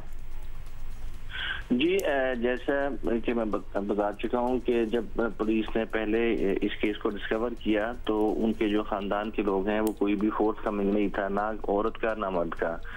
तो पुलिस ने जो इशू की सेंसिटिविटी को समझते हुए फौरन जो है सरकार की मदीयत में पर्चा दर्ज कर दिया 302 का। अब उसके बाद फिर हमें उनके जो लड़का है उसके वालिद से भी हमारी मुलाकात हो गई और उसको भी हमने कॉन्फिडेंस दिया, उनको सपोर्ट किया और उनको इस बात के ऊपर आमादा किया कि वो भी इनके खिलाफ जो है कुछ लोगों को नॉमिनेट करे।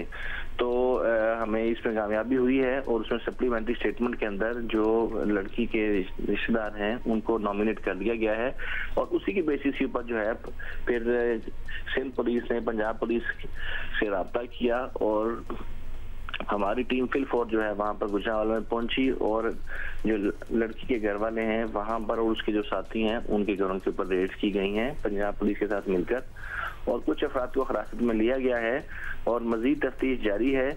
और जहां तक ताल्लुक है उनकी हवालगी का कि उनको यहाँ पर आके कोर्ट में पेश किया जाए, उसके लिए जो रिटर्न प्रोसेस है वो होम डिपार्टमेंट के जरिए सूबाई होम डिपार्टमेंट के जरिए वो जारी है और मेरा ख्याल है अगले 24 से 48 घंटों में इंशाल्लाह ताला जो मुल्जमान हैं उनको हम यहाँ पर ले आएंगे और उनसे मजीद तफ्तीश करेंगे। और अगरचे ये केस काफ़ी ज़्यादा कॉम्प्लेक्स था मगर और जैसे आप बता चुकी हैं कि ये सूबाई था तो मगर फिर भी पुलिस ने इसमें मेहनत से काम किया है।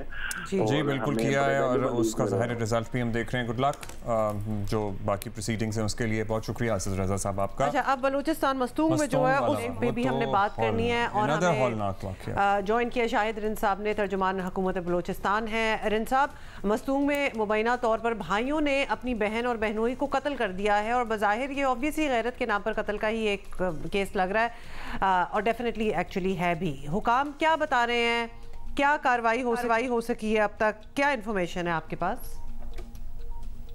जी देखें, बड़ा ही अफसोसनाक वाकया है और अभी तक की जो इब्तदाई तहकीकात हैं उसमें यही बात सामने आ रही है कि खातून और जो मर्द हैं इन्होंने कोई 7-8 साल कम पसंद की शादी की थी और फिर ये बलूचिस्तान के ज़िला पंजगूर में रह रहे थे।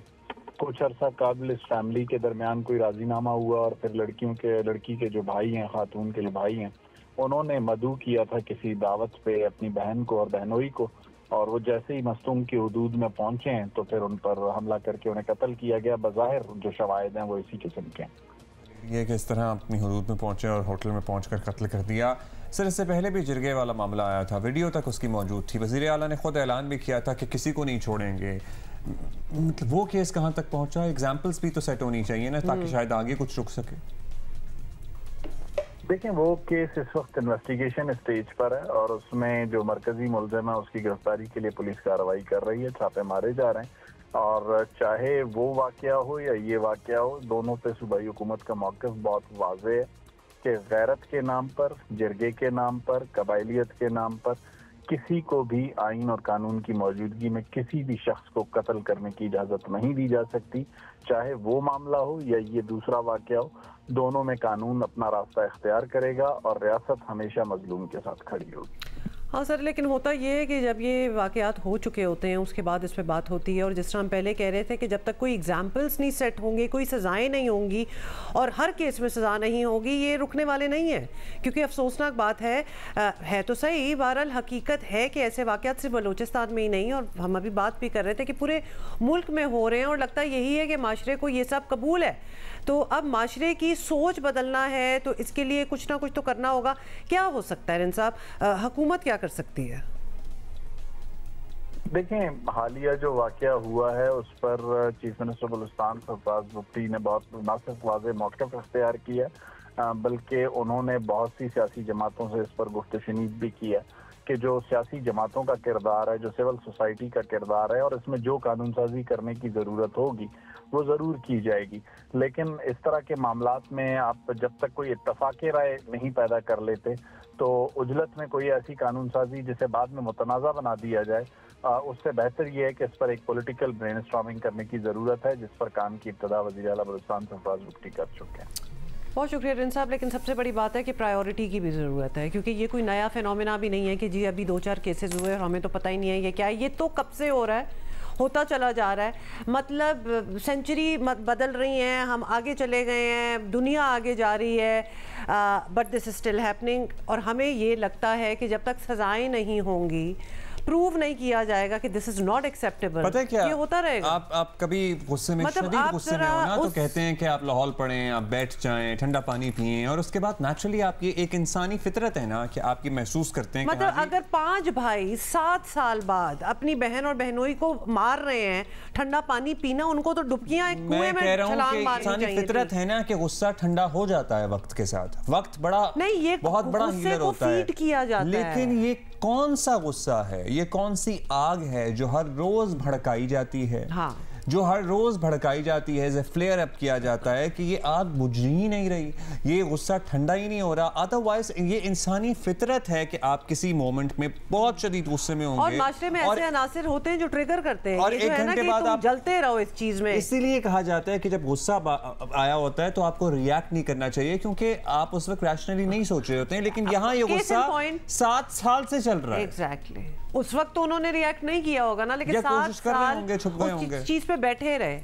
बात सारी वही आ गई कि जो जिसके 5 भाई हों उसको तो लगता होगा तो मेरी तो जिंदगी डन है कि इतना तहफ़्फ़ुज़ और मैं तो I am set for life, but not really. ये 5 भाई प्लान करते रहे, जिनमें उनकी भी उम्रें 7 साल ऊपर ही जाती रही होंगी ना, लेकिन विजडम नहीं आई। वेट कर रहे हैं, और किस तरह धोखेबाजी से उसको बुलाया अपनी बहन को, बच्चे भी हैं छोटे छोटे, और फिर भी उसको मार दिया। अब्दुल्ला, ये इन लोगों को नहीं पता होगा कि रोज ऐसी खबरें पाकिस्तान से निकल रही हैं, इनको तो ये अच्छा ही लगता होगा कि गुड, और भी जगह हो रहा है, हम भी करेंगे। कॉन्वर्सेशन के ये हमारे यहाँ अभी भी पसंद की शादी हो हाय जो है ना, मतलब गेट ओवर इट। ये अब हमें कॉन्वर्सेशन सीरियसली शुरू करनी पड़ेगी कि बराए मेहरबानी अपने बच्चों को ये इख्तियार दें कि उन्होंने अपनी जिंदगी किसके साथ गुजारनी है। आप अपने बच्चों को पाल पोस के बड़ा कर रहे हैं, ये हम सब बहैसियत माँ बाप, मेरी भी जिम्मेदारी है, मैं अपनी जिम्मेदारी निभा रहा हूँ, आपने भी निभाई, मेरे पाप आपने भी जिम्मेदारी निभाई। लेकिन इसका मतलब ये नहीं है कि आपका बच्चा लायबल है कि उसने अपनी ज़िंदगी आगे किसके साथ गुजारनी है, ये फैसला आप करेंगे। ही और she does not owe this to you. और दूसरी चीज़, हाँ, और दूसरी चीज़, ये गैरत के नाम पे कत्ल, ये जो ये लेबल है ना, देयर इज नो गैरत इन इट। और अगर इतना ही ऑनरेबल काम किया होता कि तो क्या भी बात होती तो चुप क्यों रहे हो? आओ सामने, बल्कि कर लिया ना कत्ल, फौरन सामने आओ कि मैंने ही की है, ओन इट। तो ये बहुत से, एक्चुअली ये बहुत से क्वेश्चंस हैं। उसके बाद फिर वो जो 2 बच्चे रह गए, उसका क्या होगा? ऑब्वियसली जिनके माँ बाप को उन्हीं के भाइयों ने मार दिया, वो बच्चे किधर जाएंगे? कौन उनको ओन करेगा? और फिर उनकी क्या अपब्रिंगिंग और ज़िंदगी क्या गुजरेगी, जहाँ उनको ये याद दिलाते रहेंगे कि तुम्हारे माँ बाप को मारा क्यों था? और दूसरी बात ये कि ये हम अपने इस्लामी इक़दार पे भी हम बड़ा फ़ख्र करते हैं, लेकिन खुदा का खौफ भी नहीं है कि आप बेगुनाह लोगों को मार रहे हैं, बच्चों को यतीम कर रहे हैं, अपने ही खून को, अपने ही भतीजों भांजों। कितना प्रेफर कर रहे हैं आप कि बेहतर है कि उनको मार दिया जाए, बेशक वो 2 जो हैं वो यतीम रहेंगे और ठीक है, ज़िंदगी गुजर जाएगी।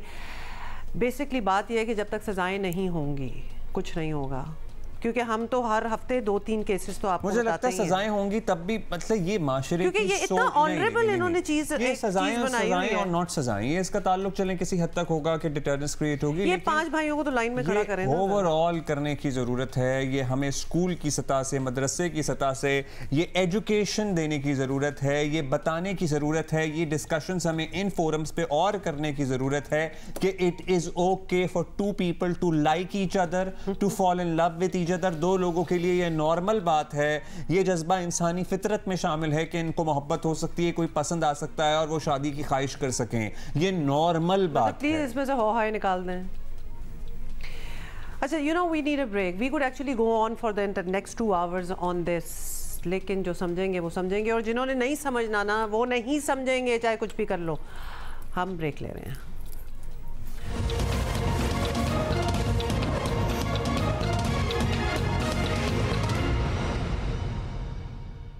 Welcome back. अब हम कोई और बात करना चाहते हैं, क्योंकि हम ज़रा जब ऑनर किलिंग टाइप बातें हो ना तो जज्बात बड़े हाई टेम्पर हो जाता है। बट एनीवे जी, फ्लड्स हैं, चल रहे हैं। पंजाब और खैबर पख्तूनख्वा के बेशतर इलाकों में मानसून बारिशों का सिलसिला बिल्कुल जारी है। NDMA ने 3 अगस्त तक जो है वो मौसमी अलर्ट जारी करते हुए 3 अगस्त तक मज़ीद बारिशों की पेशगोई कर दी है। So it's not stopping yet.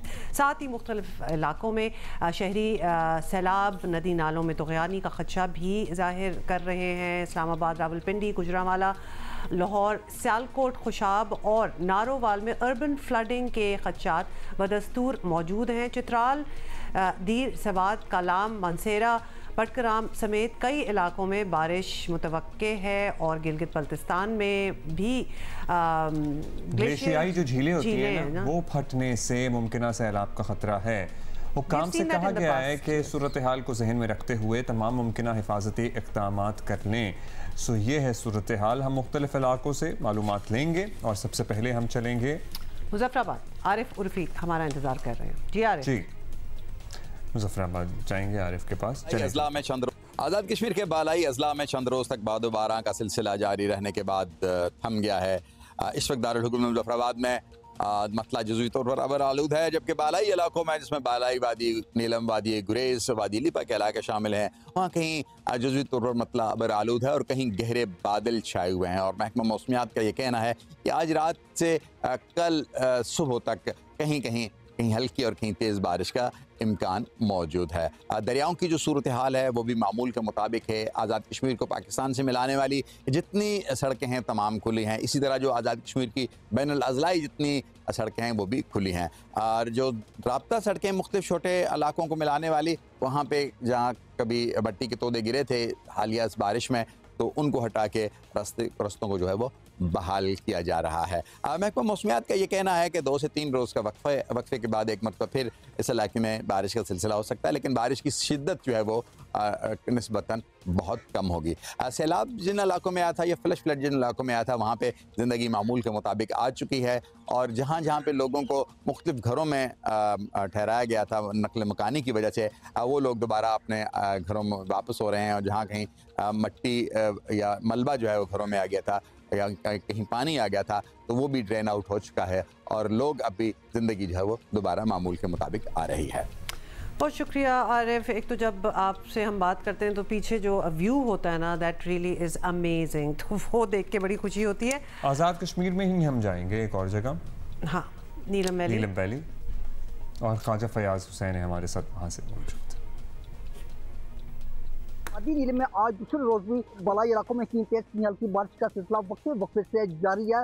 गर्मी का जोर टूट गया, मौसम खुशगवार है। मैं इस वक्त मौजूद हूँ जिले हेडक्वार्टर आसमका में, जहाँ आसमान पर गहरे बादल छाए हुए हैं। पहाड़ गहरे बादलों की लपेट में इस वक्त रिमझिम बरसने का सिलसिला शुरू हो गया। ठंडी हवाएं चल रही है। बलाई इलाकों में मूसलाधार बारिशों से नदी नालों में पानी का बहाव तेज है। दर्जा गिरने से ठंडक महसूस होना शुरू हो गया। शराय नीलम समेत राब्ता सड़कें हर किस्म की ट्रैफिक की ऑन ड्राफ्ट के लिए बाले सियाती मकामात जगह अपर नीलम, शारदा, अड़ंकेल, ग्रेस, सोंठो, सुरगन वैली समेत बुलंद सियाती मकामात, रस्ती गली, पतलियां, जिलो, बाबुल वैलीज के सब्ज़ारों में स्याहों की ऑन ड्राफ्ट का सिलसिला भी जारी है। स्याह सावन में हंसी वादियों के दिलफरेब नज़ारों और ठंडे मौसम से अजीब बार कर लुत्फ़ अंदोज़ होते हैं। महकमा मौसमियात के मुताबिक वादी नीलम समेत बलाई इलाकों में आइंदा 24 घंटों तक बारिश का सिलसिला जारी रहने के इम्कान है, जबकि जिला इंतजामिया की तरफ से किसी इमरजेंसी से निपटने के लिए तमाम रेस्क्यू अदारों को अलर्ट पर रखा हुआ है। जी, हल्की बारिश भी हो रही थी। और देखिए, हल्की बारिश होना तो बड़ा खूबसूरत लगता है सब कुछ, लेकिन आजकल टेंशन हो जाती है क्योंकि हल्की नहीं रहती। बाय द वे, कराची में कोई बारिश नहीं हुई है बड़े अरसे से। मानसून की सिर्फ एक ही बारिश हुई है। पता है आपको, पता है ना, हमारी शक्लों से पता चल जाता होगा। हम थोड़े से उदास हैं इस बात से, खुशहाली का शिकार है हम लोग। अच्छा, किधर जा रहे हैं? चलो सरगोदा ही देख लेते हैं। मलिक अस्कर हम बारिश हो तो हमारा सेट में भी गुंजाइश पैदा हो, कुछ फले फूल हैं। अभी तो हम लीक हो ऊपर से कराची में ये भी बड़े प्रॉब्लम्स होते हैं। अच्छा जी, मलिक अस्कर हमारा इंतजार कर रहे हैं सरगोदा में। जी, पंजाब के मुख्तलिफ इलाकों में जहां बारिशों और सैलाब से बड़े पैमाने पर जानी और माली नुकसान हुआ था, वहीं दरियाओं और नहरों में नहाने से नौजवानों के डूब जाने के वाक़यात में भी इजाफा हुआ था। यही वजह है कि पंजाब हुकूमत की तरफ से सूबा भर में दफ़ा 144 नाफज की गई थी और पाबंदी लगा दी गई थी कि दरियाओं और नहरों में नहाने पर पाबंदी होगी। डिस्ट्रिक्ट सरगोदा में भी यही सूरत हाल थी। दफ़ा 144 डिस्ट्रिक्ट मजिस्ट्रेट की तरफ से लगाई गई थी और ज़िले की 7 से 7 तहसीलों में ये पाबंदी आई थी कि दरियाओं और नहरों में जो है वो कोई भी नौजवान हो, बूढ़ा हो, वो दरिया में नहीं नहाएगा। लेकिन 3 रोज़ कबल बदकिस्मती ये हुई कि सरगोदा की जो तहसील शाहपुर थी, वहाँ पर एक 30 साला नौजवान जो 5 बहनों का इकलौता भाई था, वो नहाते हुए डूबकर जाँ बहक हो गया था। इस वाक़े के बाद यहाँ पर ज़िले इंतज़ामिया भी मुतहर्रक हुई, तहसील इंतज़ामिया भी मुतहर्रक हुई और पुलिस को भी मुतहर्रक किया गया, जिसके बाद 3 दिनों के दौरान, मुहिम के दौरान 89 ऐसे लोगों को गिरफ्तार करके मुकदमात दर्ज किए गए। उन्हें हवालात के सुलाखों के पीछे भेजा गया, जो ज़बरदस्ती नहरों और दरियाओं में नहाने के लिए यहाँ पर पहुँच चुके थे। पुलिस की भी अब ड्यूटी लगा दी गई है। तहसील एडमिनिस्ट्रेशन को भी खबरदार किया गया है कि वो जो लोग आराम से बात नहीं मानते, जो लोग प्यार की बात नहीं समझते, उनके खिलाफ न सिर्फ मुकदमात दर्ज किए जाएं बल्कि उनको गिरफ्तार करके सलाखों के पीछे भेज दिया जाए। ये है सूरत हाल। सोचें ज़रा। प्लीज़ खुद भी एहतियात करें। मतलब गिरफ्तारियों तक नौबत क्यों आ रही है? आपको पता है कि लोगों की जान जा रही है तो खुद मुहतात हो जाएं। हाँ, थोड़ा सा ना दुनिया पे तो ना डिपेंड किया जाए। अच्छा, अर्लियर हम बात कर रहे थे, ऑनर किलिंग्स की भी बात हो रही थी, ख़वातीन के तहफ़्फ़ुज़ की भी बात हो रही थी, ख़वातीन पर मुज़ालिम माशरे का उन्हें कमतर समझना, ये बातें हम करते रहते हैं और यही जानना चाहते हैं कि ये सब बदलेगा कैसे। कितने आइडियाज़ तो हम आपस में फ्लोट कर रहे होते हैं, लेकिन इन हालात में कहीं ना कहीं से ऐसी कोई ख़बर मिलती है जिससे उम्मीद की किरण जो है ना वो एक समझना चाहिए, orange line metro train. Lahore में पहली बार एक खातून ड्राइवर की शमूलियत हुई है और एक ऐसा शोबा जिसमें हमेशा से मर्दों की ही सॉर्ट ऑफ आप समझ लें मोनोपली रही है। इंजीनियर निदा साले इस शोबे में आई और अब काफ़ी अरसे से बड़ी कामयाबी से ये जिम्मेदारियां जो हैं वो निभा रही हैं और निदा ने हमें लाहौर से ज्वाइन किया है because we are so curious about it. Orange line जो ट्रेन है वो इटसेल्फ इतनी खूबसूरत है, it is such a cool माहौल जिसे कहते हैं ना। हाँ, कूल माहौल भी है और उसको आप उसको ड्राइव कर रहे हैं, उसको चलाना, उसको ड्राइव करना, it is another, I am sure it must be another feeling. Nida, welcome to Geo Pakistan, कैसी हैं आप? और हमें बड़ी खुशी हो रही है आज आपने हमें ज्वाइन किया है।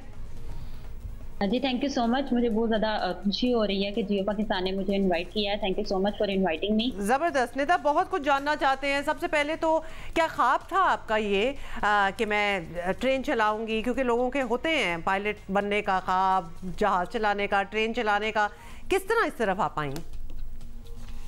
जी बिल्कुल, मैंने अपनी यूईटी से ट्रांसपोर्टेशन इंजीनियरिंग में डिग्री हासिल की और उसके बाद जब मैंने ऑरेंज लाइन को as a transportation engineer join किया तो ये सफ़र जो है यहाँ से स्टार्ट हुआ। मैंने यहाँ पर आकर देखा कि जितने ट्रेन डिस्पैचर हैं, ट्रेन कंट्रोलर्स हैं और ट्रेन ड्राइवर मेल वर्कर्स हैं, वहाँ पर फीमेल वर्कर्स भी काम कर सकती हैं। तो ये विजन मैंने अपने चाइनीज़ मैनेजमेंट के साथ शेयर किया, उन्होंने इस चीज़ को बड़ा सराहा, उन्होंने मुझे बहुत ज़्यादा सपोर्ट किया और उनकी सपोर्ट से आज मैं यहाँ तक मौजूद हूँ।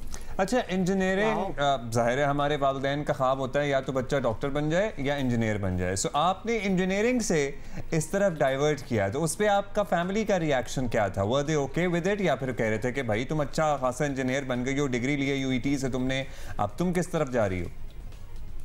जी बिल्कुल, जैसे इंजीनियर थी मैं तो मेरे पेरेंट्स ने पहले ज़्यादा रिजिस्ट किया, लेकिन इस दौरान जो है वो मेरे वालिदैन ने मुझे बाद में जब मैंने समझाया कि ये चीज़ जो है वो हमने एक लीड करनी है, हमने ऑरेंज लाइन जैसे मेगा प्रोजेक्ट्स में अगर ख़वातीन भी आ सकती हैं तो ये हमारे लिए बहुत ज़्यादा फ़ख्र की बात भी रहेगी। और एक पाकिस्तान में भी ये एक जो है वो लूप होल था, पाकिस्तान में अभी तक कोई भी ट्रेन ड्राइवर नहीं थी, तो उस गैप को फिल करने के लिए मैंने अपने पेरेंट्स को सबसे पहले इनकरेज किया और अल्लाह का शुक्र है उन्होंने बाद में मुझे सपोर्ट भी किया और इस चीज़ की मुझे इजाज़त भी दी और फिर मैं पाकिस्तान की पहले ट्रेन ड्राइवर बनी। तो अब आपकी क्या डुअल रिस्पॉन्सिबिलिटीज़ हैं? आप एज एन इंजीनियर भी काम कर रही हैं उधर और ड्राइव तो आप कर ही रही हैं, तो ये किस तरह मैनेज हो रहा है दोनों?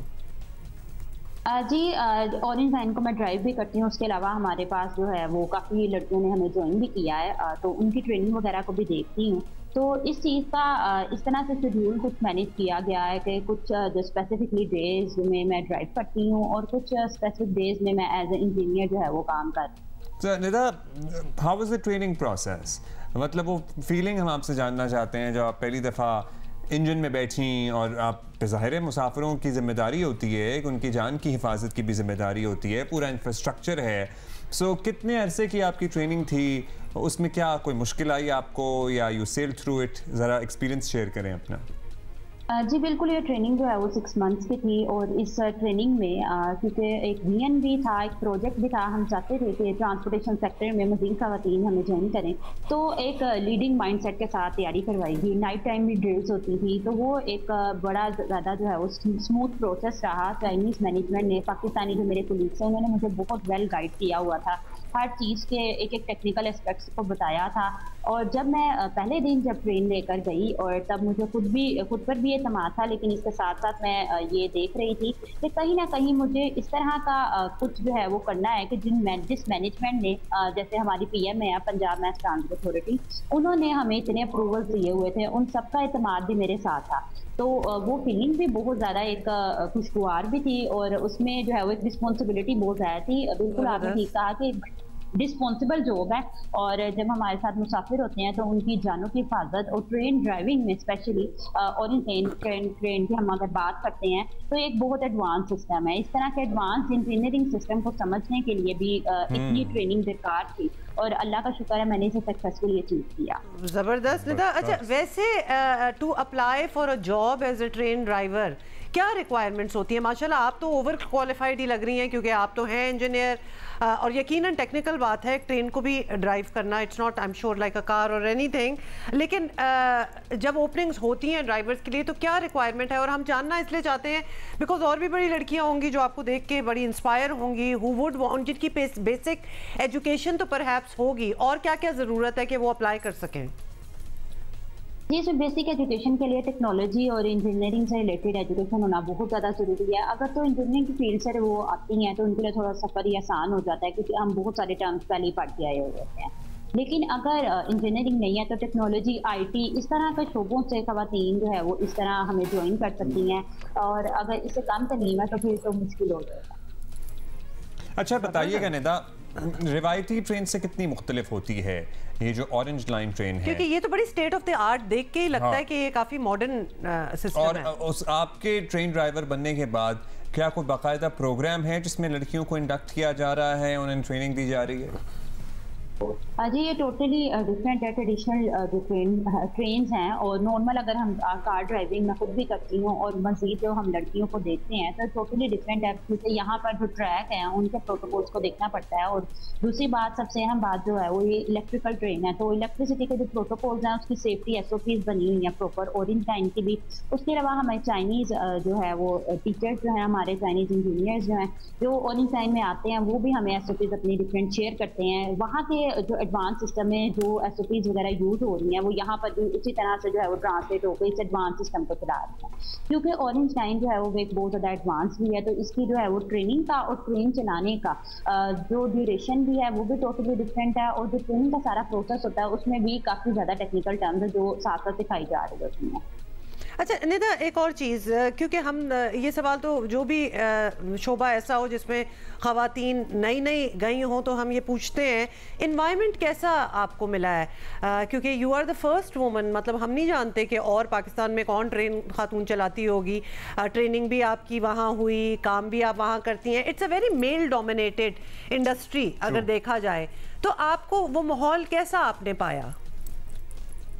जी बिल्कुल, यहाँ पे क्योंकि सारे मेल डिपार्टमेंट थे तो स्टार्ट में थोड़ी सी हेजिटेशन थी, लेकिन यहाँ का जो ट्रेन ड्राइवर है, स्पेशली अगर मैं शेयर करूँ तो एक बड़ी सेफ जॉब है, क्योंकि जो ड्राइवर कैब है वो बिल्कुल सेपरेट है, और ड्राइवर जो ट्रेन चला रहा होता है वो भी टोटली अंडर मॉनिटरिंग होता है। यहाँ पर ऑपरेशन कंट्रोल सेंटर है जिसमें ड्राइवर को टोटली तौर पर जो है वो मॉनिटर किया जा रहा होता है। तो क्योंकि हमारे जो ड्राइवर कैब है वो भी बिल्कुल अलहदा है, तो इस वजह से हमें सोशल हरासमेंट और इस तरह के एस्पेक्ट्स नहीं आए जाते। तो मैं लड़कियों से भी यही कहूँगी कि ये बहुत ज़्यादा सेफ जॉब है, और ऑरेंज लाइन ने भी आगे मजीद जो है वो लड़कियों को ट्रेनिंग देना स्टार्ट कर दी है। प्रॉपर एक प्रोग्राम स्टार्ट हुआ था जिसमें लड़कियों में इंडक्शन की और वो आगे ट्रेनिंग हासिल कर रही हैं। वंडरफुल जी, यानी कि ये सिलसिला आपके बाद इस तरह चल रहा है, लेकिन आप बारिश का पहला कतरा साबित हुई। You were the one to take the lead. बहुत अच्छा लगा निदा आपसे बात करके। आपको, आपके डिपार्टमेंट को, आपके बॉसेस को, आपके वालिदैन को सबसे बढ़कर। Nida is definitely an inspiration, और यकीनन हम देखते रहे ओवर द इयर्स, हमारे शो पे भी जब इतनी पावरफुल ख़वातीन से मुलाकात हम करवाते हैं तो वो एवेन्यू जो है ना है, और ओपनिंग्स जो हैं लड़कियों को पता चलता है कि there is something else also that we can do. That's another opportunity. आप इस पे बहुत मेहनत करके इसको अवेल कर सकती हैं। आप अपने घर वालों के लिए, अपनी ज़िंदगी के लिए बहुत बेहतर कर सकती हैं। ऐसा ही है। एक ब्रेक के बाद हाजिर होते हैं। Good morning.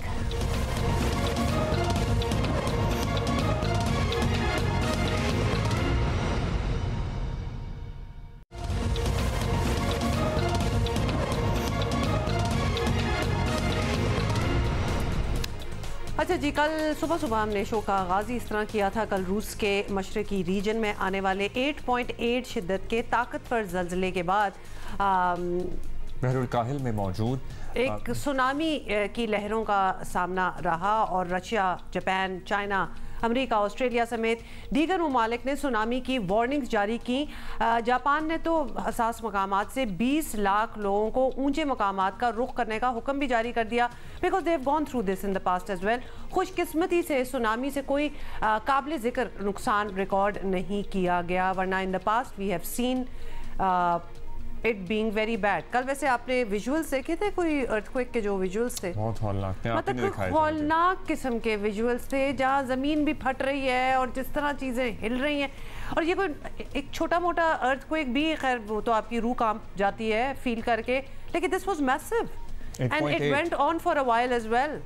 अच्छा, इरफान सिद्दीकी हमारे साथी हैं, जापान में होते हैं, टोक्यो से हमें ज्वाइन कर रहे हैं। उनसे मालूम करते हैं कि 20 लाख लोगों को महफूज मकामात पर कहा गया कि मुंतकिल हो जाएं। जापान में इस वक्त क्या सूरत हाल है? ज़ाहिर है बड़ा मुल्क है, तो कौन से इलाकों से लोगों को यहाँ इनखला कराया गया? अभी क्या अपडेट है, इरफान बताइएगा। जी अब्दुल्ला, इस वक्त जापान क्योंकि सुनामी के हवाले से बहुत ही हसास मुल्क है, क्योंकि 2011 में जो जापान में सुनामी आई थी उसमें 15,000 लोग हलाक हो गए थे और 5,000 लापता हो चुके थे और बहुत बड़ा खरबों डॉलर का जापान को नुकसान हुआ था। तो और खासतौर पर जापान के जो एटमी बिजली घर है वो भी काफी तादाद में बंद करने पड़ गए थे। तो इसी वजह से कल जो रशिया के अंदर बेसिक जो अर्थक्वेक आया 8.7 और 8.8 का, और रशिया का वो इलाका जहां वो अर्थक्वेक आया है वो जापान के जो शहर है होक्काइडो, एक आइलैंड है, वहां से काफी करीब है, जिसकी वजह से लहरें बहुत तेजी से बुलंद हुई और 3 से 4 मीटर बुलंद लहरें जापान के साहिलों से टकराई। और जापान क्योंकि खुद एक जजीरा है तो चारों तरफ इसके समंदर है और यहाँ पे बहुत ज्यादा तेजी से लहरों में शाम तक वो इजाफा होता गया उसकी सुनामी में। तो फौरी तौर पर जापानी हुकूमत हरकत में आई और तकरीबन 20 लाख लोगों को एवैक्यूएट करने के अहकाम जारी किए गए। तमाम स्कूल्स और जो इनके जो सेंटर्स होते हैं, डिटेंशन सेंटर्स, और जहाँ पे लोगों को पनाह दी जाती है, उनकी छतों पे, स्कूलों की छतों पे लोगों को पहुंचाया गया और बहुत ज्यादा इंतजाम किए गए। खुशकिस्मती से बहुत ज्यादा कोई ऐसा हलाकत और जख्मी होने की इतलात नहीं मिली। ताहम बाज जो साहिली मकामात पर तामीर जो घर थे उनको नुकसान पहुंचे हैं, लेकिन अभी फौरी और शहरों में लोग टेंशन थे, लेकिन बहुत ज्यादा कोई ऐसी मूवमेंट इनसाइड डाउनटाउन सिटीज में नजर नहीं आई। सिर्फ साहिली इलाकों में, जापान के तमाम साहिली इलाकों से लोगों को इवैक्यूएट करने का कहा गया था। कुछ एटमी प्लांट्स को भी बंद किया गया था और ताकि फ्लाइट मनसूख हुई थी और बिजली मुतासिर हुई थी, लेकिन अभी आज जो है ओवरऑल सिचुएशन कल के मुकाबले में काफी बेहतर है।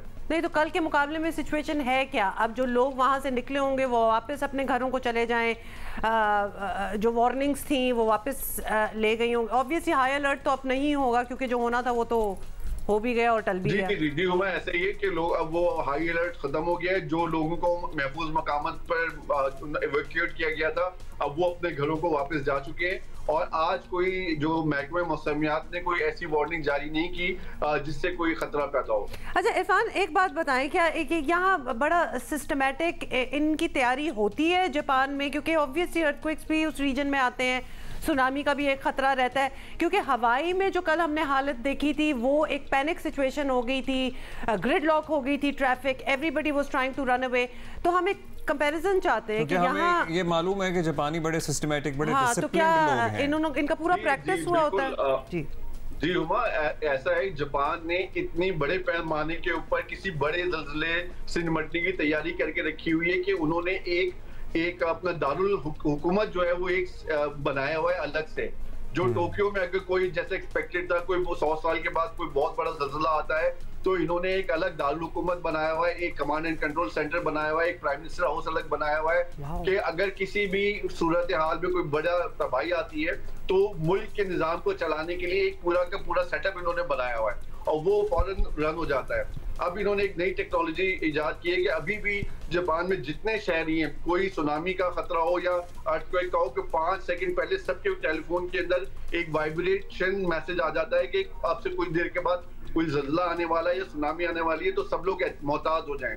और जापान का एक प्राइम मिनिस्टर हाउस अलग बनाया हुआ है, कमांड एंड कंट्रोल सिस्टम अलग बनाया हुआ है। तो एक बहुत बड़ा इन्होंने एक मैसिव जो है वो क्या एडवांस टेक्नोलॉजी के ज़लज़ले से पहले लोगों को मैसेज दे देते हैं कि हाँ जी यहाँ 5 मिनट बाद ज़लज़ला आने वाला है। बहुत इरफान, इस पे तो आपसे घंटों बात हो सकती है कि जापानी क्या क्या टेक्नोलॉजी में कर चुके हैं हासिल। आला कौम है वैसे। किसी दिन हम भी जापान जाएंगे और देखेंगे खुद के क्या हो रहा है वहाँ। नहीं जाएंगे, आमीन कर दो, कोई दुआ ही कर देता है बंदा। हम कल मिलते हैं, ऐसे ही हम कल मिलते हैं। मैंने नहीं बात करनी, हम जा रहे हैं, कल मुलाकात होगी, मतलब कि इधर ही है, कल मिलेंगे। See you.